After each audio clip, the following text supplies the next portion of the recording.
Hi, I'm Brendan from Officeworks Fitzroy. Today we're doing a demonstration on how you can use our glass coat resin to create some projects at home. So we're going to be making these coasters here. This is an easy segue and introduction into using resin and learn how it behaves. Prior to commencing your resin art workshop at home, it's really key to remember that we need to be using resin in a well-ventilated area. When mixing the two parts of the resin, A and B, together, these will create volatile gases. If you're in a small environment, I would recommend getting yourself a fume mask, such as an apartment or a small study. But if you have access to an open window, that'll be perfect for smaller projects. Also advise that we are wearing gloves at all times, and just as a reminder, resin is not water soluble. We'll commence our craft project by first of all heating up your resin. This is done by submersing it halfway into warm water. Doesn't absolutely need to be boiling, but just needs to be hot. While that comes up to a warmer temperature, you can prepare your surface. The kit that we're using today comes with a table cover, so you can lay that down on your table and then use a leveler to get the correct level. You do not want tilting at all. If things are tilting, what will happen is as the resin self-levels, your coaster will be on an angle. So when you have your finished product and you set your mug on it, it will be leaning to an angle. After you've done that and your resin is warm, you'll need to shake it gently. So agitating this too quickly will cause you to mix in more air bubbles, which is resin's enemy. Just give it a gentle mix to get the temperature even throughout the product after we've heated it up. Now these products are an excellent, easy way to mix it. The rules are simple. It's one part of part A and one part of part B. So in this project today, we are going to be filling these coaster molds, and each mold holds 60 milliliters. So we're going to need a total of 120 milliliters of the resin mixed.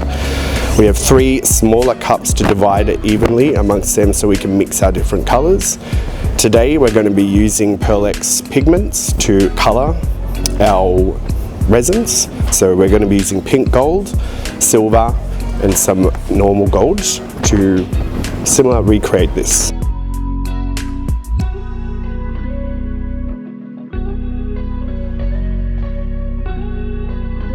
We'll first of all measure out the quantities of these as accurately as possible. It's crucial that you measure this properly. If your ratios are incorrect, the resin may over harden or harden too quickly, or it may not harden properly and it will be tacky and it will never cure, which means it won't be a usable product. This particular resin is excellent. It's scratch proof and heat proof if mixed correctly.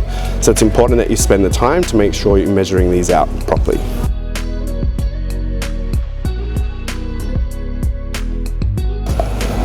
We're going to add this to our mixing cup. Try and scrape out as much of the resin as you can from the cup. Any residual resin that you do have in this cup will add to the second measurement quantity. So you may be 5 ml short, which will affect the hardening of the resin.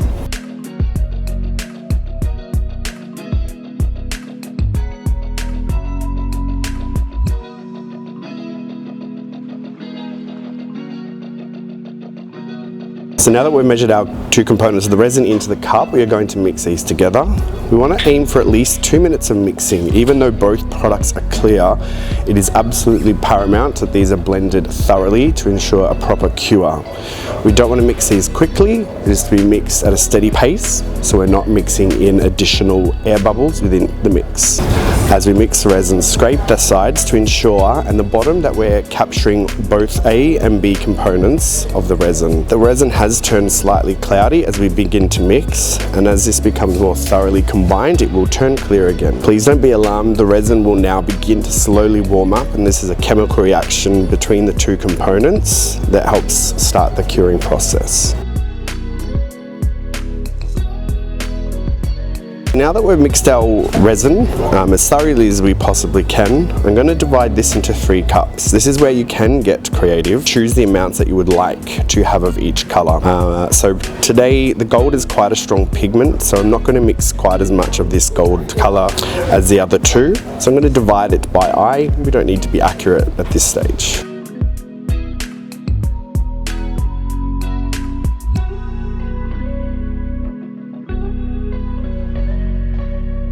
don't be too worried about removing every drop of resin from the original beaker. As this resin cures and sets over the next 48 hours, you'll be able to squeeze the cup and pop the resin out and reuse it, and dispose of the resin in a landfill.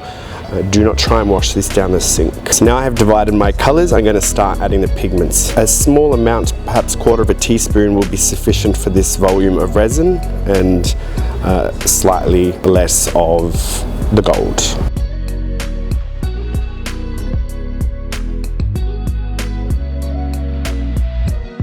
So as before, when we're mixing the pigment, this will take quite a while to break up. We need to allow time for the particles of mica to be distributed consistently throughout the fluids. And this is a really great time for you just to assess the color and if you like it. I usually do it just by lifting up the stirrer so you can have a look at how the light refracts from the resin. Again, with this stage, you don't want to over mix or mix too rigorously, because we'll be mixing air bubbles into the resin, which we need to remove later. Not quite happy with the depth of color, so I'm just going to add a little bit more.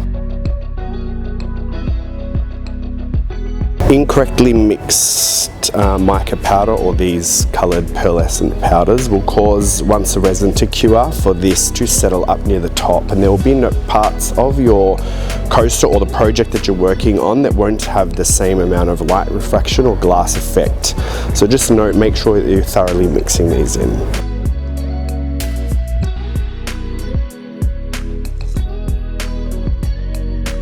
You can also combine your colors to change the color effects and follow the color wheel to create the effect that you want.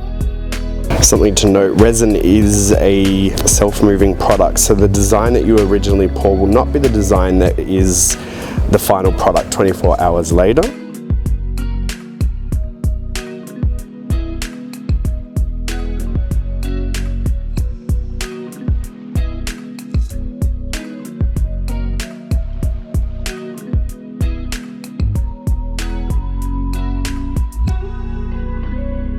So now we've mixed up our colors that we have decided. We are ready to pour. So there's two thoughts of pouring. If you pour straight after you mix, the resin is going to be a lot more fluid, which means you will find softer results for your product. There will be a more gentle gradient between the colors. If you wait 10 to 15 minutes in the pot, the resin will slightly cure and become a bit thicker, which will keep colors more separate. I would also call out at this time, once you do pour them into the mold, the time that we let them sit and begin to cure in the mold will determine the final outcome. So the two coasters in front of me, this one here, I waited 5 minutes after we poured it, and then I did the swirls, which created a softer effect. And this one here, I waited 15 minutes after I poured before I did swirls to make a more solid effect. You can do swirls if you like. You don't need to. You can let them organically mix and it will make its own fabulous pattern, which will be quite fun. And then you can decide in 10-15 minutes if you would like to mix it. So today we'll pour and leave, and we'll come back and make a decision whether we need to do some swirls.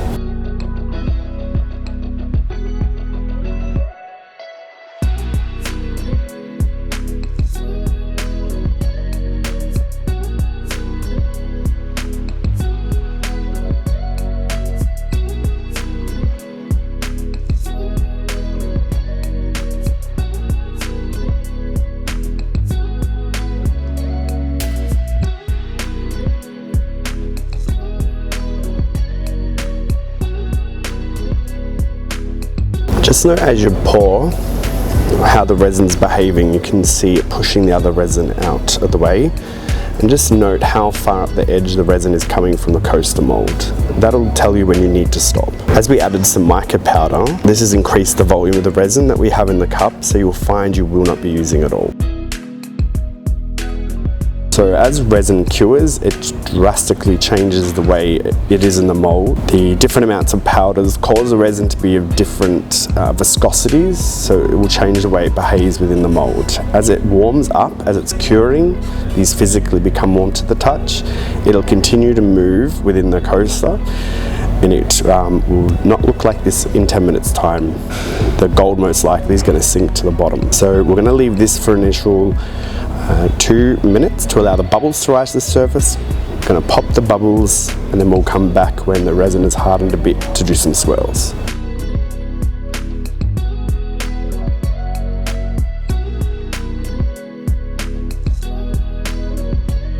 To pop the surface of the bubbles today, I've been using a butane torch which I got at my local hardware store. These are also in a smaller size, sold through kitchen supplies stores, that is used to creme brulee the top of custard. That is also an option. So today we've used this. If you're young, I would suggest you have a parent come and give you a hand with these devices, and just be careful when you're using them and it's switched off at the end. You can alternatively use a pipette to pop the bubbles. Do not use your breath. The moisture in your breath will cause cratering on the surface of the resin.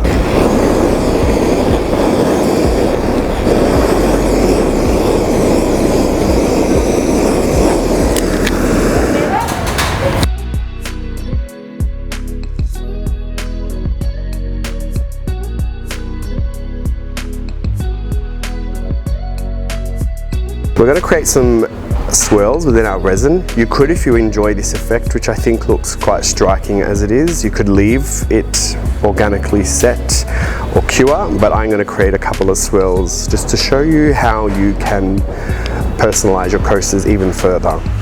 You can use a stirring stick to create the swirls. You could use the stirrer, the flat stirrer, to create the swirls. Today I'm going to be using the small end to do the swirls.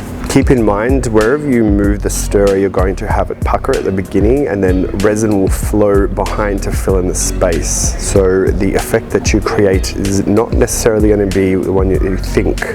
So I'm going to start now and you will see what I mean. Do not rush. And also, do not press hard on the bottom of the mold. If you scratch your mold, it will show up on the underneath side if you need to ever do artwork and turn it up.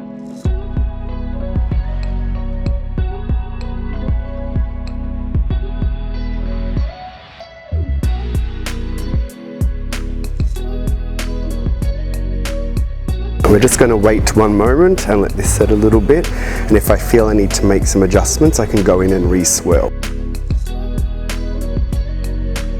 So you can see as I swirl, the resin has even thickened up a little further.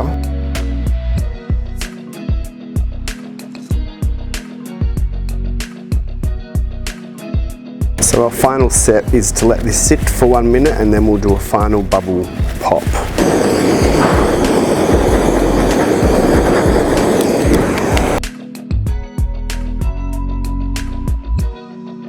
We'll have probably another 20 minutes that you can do more things with this resin. So resin has a working, or pot time as it's called in the industry, of glass coat for around 30 minutes before it becomes far too thick to be maneuvering and to be making that glass-like finish. So we're going to cover it now with a container of your choice. So this can now cure for the initial period of 12 hours. After 12 hours, which is when these coasters were made, they'll be ready to release from the molds. I find it a lot easier to get out of the silicone if the resin is slightly pliable still. You can leave it up to the full 24-hour period, but it'll be a little bit more tricky to get out of the mold. Once you demold it, these will be ready for use in another 48 hours. And you'll have your own personalized coasters, candle holders that you can gift to your friends or keep for yourself. You can shop the liquid gloss range online, or you can find it at most stores. Thanks for watching.